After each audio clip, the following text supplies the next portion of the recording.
Chicken leg piece తింటుంటే అబ్బబ్బా! అదిరిపోయింది. హాయ్! హలో! ఎలా ఉన్నారు? బాగున్నారు? ఈరోజైతే చికెన్ గ్రేవీ కర్రీతో వస్తాను. విత్ కుక్కర్‌లో వండుతున్నాననమాట. టేస్ట్ అయితే అదిరిపోయింది.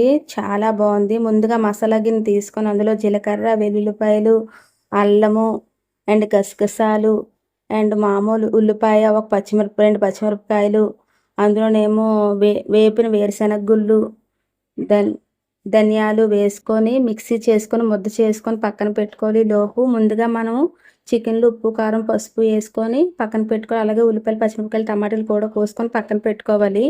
కుక్కర్ తీసుకొని అందులో తగినంత ఆయిల్ ఏసుకొని మసాలా దినుసులు ఏసుకోవాలి. బిర్యానీ ఆకు, చెక్క, అయన్నీ ఏసుకోవాలి. తర్వాత వేగిన తర్వాత ఉల్లిపాయలు, పచ్చిమిరపకాయలు ఏసుకొని ఏగిపోవాలి. ఏగిపోయిన తర్వాత ముందుగా మనం ప్రిపేర్ చేసుకున్నాం కదా! ముద్దని అందులో వేసుకోవాలనమాట. ఈ కర్రీకి ఇదే మెయిన్ అనమాట, గ్రేవీ కర్రీకి. ఆ ముద్ద బాగా పచ్చివాసన అంతా పోయిన తర్వాత వేపుకోవాలి. తర్వాత మనం మ్యాగ్నేట్ చేసుకున్న చికెన్‌ని అందులో వేసుకొని వాటర్ అంతా పోయేంత వరకు మూత పెట్టుకొని, కుక్కర్ మూత కాదు మామూలు మూత పెట్టుకొని ఉడకనివ్వాలి. తర్వాత టొమాటోస్ వేసి కూడా ఉడకనివ్వాలి. అలా ఒక ఒక విజిల్ వచ్చేంత వరకు ఉడకనివ్వాలనమాట. అయితే కూర అలా అవుతూ ఉండగా అయితే సండే వస్తే ముక్క లేపోతే ముద్ద దిగదంటారు. అది నిజమేనంటారా? నాకైతే అంతేం కాదు. కాపోతే వండుకోవాలి. ఎందుకంటే ఎవ్రీడే కూరగాయలు గట్టా వండుకుంటాం కదా! ఇవి కూడా వండుకుంటే మనకి బ్యాలెన్స్ అవుతదనమాట. సండే వస్తే ముక్క లేపోతే ముక్క దిగదు అన్న ఏం కాదు. ఏదన్నా మేము తినేస్తాం. ఏదన్నా అడ్జస్ట్ అయిపోతాము. అంతేం లేదు. అయితే కొంతమంది అబ్బా! సండే వస్తే ఎలాగన్నా తినాలంటారు. అలా ఏం లేదు.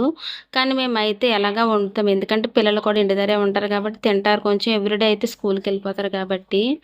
అయితే అలా ఏముండదు. కాపోతే వీక్లీ చేపలు ఆర్ గుడ్లు ఆర్ ఫిష్ అనేది 2, 3 టైమ్స్ తింటే మన హెల్త్‌కి చాలా మంచిదనమాట.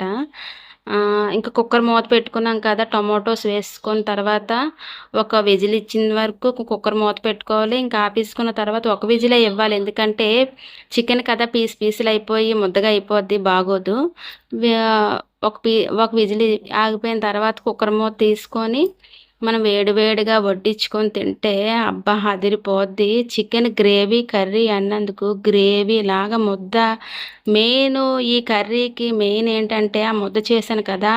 ఆ మసాలా దినుసులు అవన్నీని. అదే మెయిన్ అనమాట. అదే అదిరిపోయిన టేస్ట్ ఇచ్చేసింది. మీరు కూడా సేమ్ అలాగే ప్రిపేర్ చేసుకోండి. చాలా చాలా అదిరిపోయింది. లాస్ట్‌లో కొత్తిమీర యేసుకుంటే అబ్బా! చాలా అదిరిపోయింది. సూపర్‌గా ఉందనమాట. చికెన్ లెగ్ పీస్ అలా తీసుకొని తింటుంటే అదిరిపోయింది. బాగా కుక్ అయిందనమాట. Like, share and subscribe.